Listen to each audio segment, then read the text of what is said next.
تنویر واپس گاؤں کی طرف چلا، لیکن ابھی 15-20 قدم ہی چلا تھا کہ بادل زور سے گرجا اور بارش ہونے لگی۔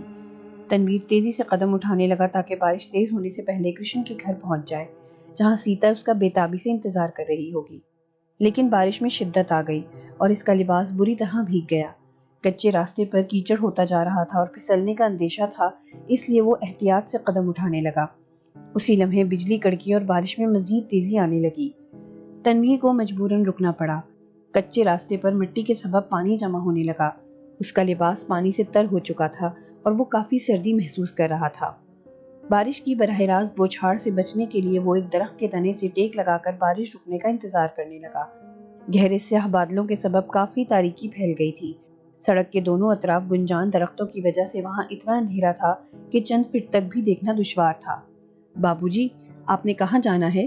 اچانک ایک نسوانی آواز سنائی دی اور تنویر بے سختہ اچھل پڑا۔ اس نے آواز کی سمت پلٹ کر دیکھا تو دوسرے درخت کے نیچے ایک انسانی ہیولا دکھائی دیا۔ اسے دیکھ کر تنویر کے ذہن پر خوف سوار ہو گیا۔ نہ جانے وہ عورت وہاں کب پہنچی تھی۔ کون ہو تم؟ اس نے خوفزدہ لہجے میں پوچھا۔ ایک کنواری بیوہ، اس ہیولے کی طرف سے آواز آئی۔ کنواری بیوہ؟ کیا مطلب؟ کنواری کیسے بیوہ ہو سکتی ہے؟ ایسی بیوہ جس کا شوہر شادی سے پہلے مر جائے، وہ عورت بننے سے پہلے بیوہ ہو جائے۔ عجیب بات ہے۔ اب کیا تم بوڑھی ہو چکی ہو؟ نہیں بابو، ابھی تو 15 سال بھی پورے نہیں ہوئے۔ اس کی آواز کچھ قریب آ گئی۔ لیکن تم بارش میں یہاں کیا کر رہی ہو؟ مندر پوجا کے لیے جا رہی تھی کہ بارش نے آ لیا، اس نے جواب میں ہنس کر کہا۔ اس کی ہنسی بہت مترنم تھی، یوں لگتا تھا جیسے کسی نے ستار کے تاروں کو چھیڑ دیا ہو۔ کہو تو میں مندر چھوڑ آؤں؟ تنویر نے پیشکش کی۔ اب وہاں جانا بیکار ہے، دروازہ بند ہو چکا ہوگا۔ وہ کچھ اور قریب آ گئی۔ سردی بھی لگ رہی ہے، شاید بخار چڑھ رہا ہے مجھے۔ کیا تمہیں نبض دیکھنا آتا ہے بابو؟ ہاں، کیوں نہیں؟ تنویر نے تیزی سے کہا۔ ذرا دیکھنا میرا ہاتھ، بخار ہے یا نہیں؟ دیکھتی ہوں تم کتنے بڑے حکیم ہو۔ اس کے لہجے میں شوخی تھی۔ اسی لمحے آسمان پر بجلی چمکی اور اس کی چمک میں تنویر کو ایک لمحے کے لیے وہ نظر آ گئی۔ اس کے ذہن کو جھٹکا سا لگا۔ وہ لڑکی سر تا پا قیامت تھی۔ بابو، ہاتھ دیکھو نا۔ تاریکی میں اس حسن کے مجسمے کی دلکش آواز ابھری اور تنویر نے بے اختیار ہاتھ بڑھا کر اس کی کلائی پکڑ لی، مگر اسے چھوتے ہی یوں محسوس ہوا جیسے اس کے پورے بدن میں برقی رو دوڑ گئی ہو۔ لڑکی کا ہاتھ بے حد ملائم اور گداز مگر برف کی طرح یخ بستہ تھا۔ نہیں، بخار تو نہیں ہے، حرارت بالکل نہیں ہے، مگر میرا جسم تو جل رہا ہے بابو، سردی بھی لگ رہی ہے۔ وہ ہاتھ چھڑائے بغیر بولی۔ میں گھر کیسے جا سکوں گی؟ تمہارا نام کیا ہے؟ گاؤں میں کس طرف تمہارا گھر ہے؟ تنویر نے آہستہ سے اس کا ہاتھ دباتے ہوئے پوچھا۔ نام تو میرا رانی ہے، لیکن گھر گاؤں میں نہیں، ادھر مرگھٹ کی طرف ہے۔ وہ بولی۔ رانی؟ بہت پیارا نام ہے۔ وہ بولا تو جذبات سے اس کا حلق خشک ہو رہا تھا۔ وہاں تمہارے ماں باپ ہیں؟ نہیں، وہ گاؤں میں رہتے ہیں۔ کنواری بیوہ کو گاؤں سے باہر رہنا پڑتا ہے، بالکل تنہا۔ کیا تم مجھے میرے گھر پہنچا سکتے ہو؟ رانی کی بات سن کر تنویر کو بے حد خوشی ہوئی۔ وہ تنہا رہتی تھی اور اسے پیشکش کر رہی تھی، اس صورت میں وہ کیسے انکار کر سکتا تھا؟ کیوں نہیں؟ اس نے تیزی سے کہا، لیکن میں راستہ نہیں جانتا، بارش بھی ہو رہی ہے۔ بارش نہ جانے کب رکے، تم میرا ہاتھ پکڑے رہو، آؤ، رانی نے کہا اور اسی راستے کے دوسری جانب بڑھی۔ تنویر کے قدم بھی خود بخود اڑ گئے۔ وہ ایک بلند ٹیلے کے سامنے پہنچ چکے تھے جو کافی پھیلا ہوا تھا اور اس میں کسی غار کے دہانے کی طرح ایک بڑا سوراخ دکھائی دے رہا تھا۔ رانی اس غار کی طرف بڑھ رہی تھی۔ تنویر کو عجیب سا محسوس ہوا اور اس نے قدم روک لیے۔ کیا تم اس غار میں رہتی ہو؟ اس نے رانی کی طرف دیکھ کر سوال کیا۔ مجبوری ہے۔ چاند کی روشنی میں اس کے خوبصورت لبوں پر مسکراہٹ دکھائی دی، لیکن اندر سے یہ بہت آرام دہ ہے۔ اچھا، اب میں چلتا ہوں۔ تنویر کو ایک بار پھر خوف محسوس ہونے لگا۔ کیوں بابو، کیا میرا گھر نہیں دیکھو گے؟ وہ اٹھلا کر بولی۔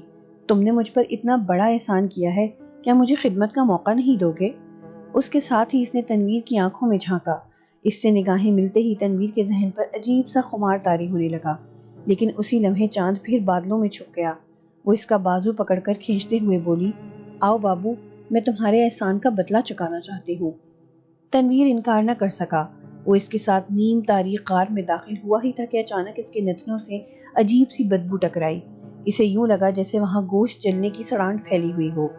غار میں باہر کی نسبت زیادہ تاریکی تھی، وہ 2 قدم چل کر رک گیا۔ سڑاند اور بدبو سے اس کا ذہن پراگندہ ہونے لگا۔ بابو رک کیوں گئے؟ آگے بڑھو نا۔ اور اسی لمحے غار میں ایک خوفناک چیخ گونج اٹھی۔ شازیہ کے اندر داخل ہوتے ہی مندر کا دروازہ بند ہو گیا۔ شازیہ نے پلٹ کر دیکھا تو دروازے کے پاس ایک آدمی کھڑا تھا۔ حلیے سے وہ مندر کا کوئی پجاری دکھائی دیتا تھا۔ اس نے شازیہ سے کہا، شازیہ دیوی میرے ساتھ آؤ، پنڈت شنکر لال تمہارا انتظار کر رہے ہیں، تمہاری وجہ سے ابھی تک پوجا پاٹ شروع نہیں ہوئی۔ شازیہ اس پجاری کے پیچھے چل دی۔ وہ ایک راہداری میں داخل ہوا اور بائیں جانب واقع ایک دروازے پر رک گیا۔ اس نے دروازہ کھولا اور شازیہ سے کہا، اندر چلی جاؤ، پنڈت شنکر کے پاس پہنچ جاؤ گی۔ دروازے کی دوسری طرف نیم تاریکی تھی۔ شازیہ نے اندر قدم رکھا لیکن اس کا پاؤں فرش پر پڑنے کی بجائے خلا میں پڑا اور وہ توازن برقرار نہ رکھ سکی۔ دوسرے ہی لمحے وہ سر کے بل اس خلا میں گرتی چلی گئی۔ وہ گہرے تاریک خلا میں ہاتھ پاؤں مارتے ہوئے چلائی اور پھر اس کے ہوش و حواس تاریکیوں میں ڈوبتے چلے گئے۔ پھر اسے ہوش آیا تو اس کے پاس روشنی تھی۔ اس نے ذہن پر زور دیا اور اس کی یادداشت لوٹ آئی۔ تب اس نے سر کو حرکت دی اور ادھر ادھر دیکھا۔ وہ ایک کمرے کے فرش پر دراز تھی۔ ایک طرف چراغ جل رہا تھا۔ چراغ کے سامنے والی دیوار کے پاس ایک بھیانک شکل والی بڑی مورتی کھڑی تھی جس کے کئی ہاتھ تھے۔ اسے دیکھ کر شازیہ خوف سے چیخ پڑی۔ اسی لمحے بائیں جانب سے آواز آئی، گھبراؤ مت شازیہ، یہ کالی دیوی ہے۔ شازیہ نے بے اختیار آواز کی سمت دیکھا اور اچھل پڑی۔ اس طرف دروازے میں پنڈت شنکر لال کھڑا مسکرا رہا تھا۔ اس کی خوفناک آنکھوں میں انوکھی چمک تھی۔ میں کہاں ہوں؟ یہ کون سی جگہ ہے پنڈت جی؟ وہ اٹھتے ہوئے خوفزدہ لہجے میں بولی۔ تم مندر میں ہو شازیہ، وہ اس کی طرف بڑھتے ہوئے بولا، مگر پجاری کی غلطی سے تہخانے میں گر گئی تھی۔ مجھے یہاں سے نکالو، میں واپس جانا چاہتی ہوں۔ شازیہ نے تیزی سے کہا، کیا ہماری پوجا پاٹ نہیں دیکھو گی؟ شنکر لال نے قریب آ کر پوچھا۔ نہیں، میں واپس جاؤں گی، وہ اس کی آنکھوں میں ہوسناکی محسوس کر کے لرزتے ہوئے بولی۔ ٹھیک ہے، لیکن واپسی کے لیے کالی دیوی کی اجازت ضروری ہے، وہ مسکراتے ہوئے بولا۔ دیکھو تو کالی دیوی کی نگاہیں کیا کہہ رہی ہیں، اسی سے اجازت مانگو۔ شازیہ نے کالی دیوی کے چہرے کی طرف دیکھا اور اس کی آنکھوں پر نظر پڑتے ہی اس کے ذہن کو جھٹکا سا لگا۔ کالی دیوی کی پتھریلی آنکھوں میں ایک مسحور کن چمک تھی جو اس کے ذہن پر عجیب سا خمار طاری کر رہی تھی۔ وہ کوشش کے باوجود اس سے نگاہیں نہ ہٹا سکی۔ اس کی سانسیں بہکنے لگیں اور جذبات انگڑائیاں لینے لگے۔ چند لمحوں بعد اسے اپنے جسم پر ایک ہاتھ رینگتا ہوا محسوس ہوا۔ پھر اچانک اس کے ذہن کو زوردار جھٹکا لگا اور اس کے ذہن پر چھایا ہوا خمار ایک دم صاف ہو گیا۔ اس کے سوچنے سمجھنے کی صلاحیتیں لوٹ آئیں۔ دوسرے ہی لمحے اس نے ایک دم دونوں ہاتھوں سے خود پر جھکے ہوئے وجود کو دھکا دیا اور مخالف سمت میں دوڑ پڑی۔ دوڑتے ہوئے اس نے نہ جانے کتنا فاصلہ طے کیا تھا کہ ایک دم ٹھوکر کھا کر منہ کے بل گری۔ پھر وہ تیزی سے اٹھی اور ٹھٹک کر رک گئی۔ وہ کھلے آسمان کے نیچے مرگھٹ کے بلند ٹیلوں کے درمیان کھڑی تھی۔ مرگھٹ کی فضا میں جلے ہوئے گوشت اور ہڈیوں کی سڑان پھیلی ہوئی تھی اور چاند کی روشنی میں اس کے سامنے ایک بڑھیا کھڑی اس کی طرف دیکھ رہی تھی۔ بڑھیا کے چہرے پر جھریاں تھیں اور اس کے کھلے بال گھٹنوں تک پہنچ رہے تھے۔ لڑکی، تم کون ہو اور کہاں جانا ہے؟ بڑھیا نے سوال کیا مگر اس کے لہجے میں عجیب سی ٹھنڈک تھی۔ میں شازیہ ہوں، کرشن کمار کی مہمان، مجھے اس کے گھر جانا ہے۔ اوہ، تم کرشن کمار کی مہمان ہو؟ کمال ہے، بڑھیا نے حیرت سے کہا۔ ہاں، مگر تم کون ہو اور یہاں کیا کر رہی ہو؟ شازیہ نے تیزی سے پوچھا۔ میں کرشن کی خالہ ہوں، اپنے پتی کے مرنے کے بعد سے یہی رہتی ہوں، بڑھیا نے ہنس کر کہا، اور اس کی ہنسی سن کر شازیہ کی ریڑھ کی ہڈی میں سرد سی لہر دوڑ گئی۔ عجیب غیر مرئی ہنسی تھی۔ آؤ، میں تمہیں گاؤں پہنچا دیتی ہوں، بڑھیا نے دوبارہ کہا اور پلٹ کر چل دی۔ شازیہ نے اس کے پیچھے قدم بڑھایا ہی تھا کہ اچانک پیچھے سے آواز آئی، ہمارا حصہ مت بھولنا۔ شازیہ نے پلٹ کر دیکھا اور خوف کی شدت سے اس کے پاؤں زمین میں گڑ کر رہ گئے۔ پیچھے کوئی نہ تھا لیکن بائیں جانب ٹیلے کی ڈھلان پر ایک انسانی کھوپڑی حرکت کر رہی تھی۔ یقیناً اسی سے آواز بلند ہوئی تھی۔ شازیہ کا خوف سے بدن لرزنے لگا۔ اس نے جلدی سے پلٹ کر بڑھیا کی طرف دیکھا تو وہ غائب ہو چکی تھی۔ خالہ تم کہاں ہو؟ شازیہ خوفزدہ انداز میں چلائی لیکن جواب میں کوئی آواز نہ آئی۔ اس نے گھبرا کر ادھر ادھر دیکھا تو دائیں جانب کے ٹیلے پر 3 عورتیں بیٹھی دکھائی دیں۔ تم کسے پکار رہی ہو؟ ان میں سے ایک نے شازیہ کو مخاطب کیا۔ کرشن کمار کی خالہ کو، وہ کہاں چلی گئی؟ شازیہ نے لرزتی ہوئی آواز میں کہا۔ اس کا جواب سن کر وہ تینوں ہنسنے لگی۔ پھر ان میں سے ایک بولی، ابھی آ جائے گی، اتنی دیر ہم سے باتیں کر لو۔ تم کون ہو؟ شازیہ کو ان سے خوف محسوس ہونے لگا۔